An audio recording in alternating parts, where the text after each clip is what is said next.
பக்தர்களுக்காக காத்திருக்கும் திருமலா திருப்பதி பேருந்துகள்.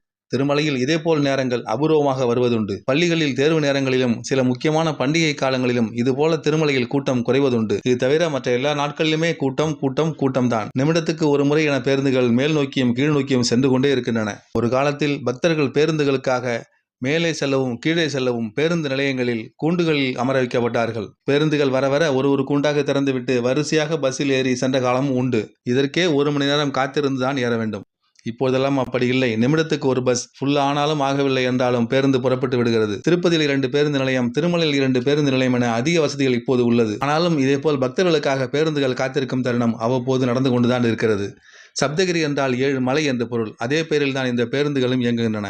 இந்த மார்ச் மாதத்தில் சப்தகிரி பேருந்துகள் பக்தர்களுக்காக காத்திருக்கின்றன. ஏப்ரல் வந்தால் நிலைமை தலைகீழாக மாறும். நாமும் சப்தகிரிக்காக காத்திருப்போம். கூட்டமில்லாத பேருந்துகளில் மேல் நோக்கியும் கீழ் நோக்கியும் அந்த மலைப்பாதையில் சென்று வருவதே தனி அனுபவம் தான்.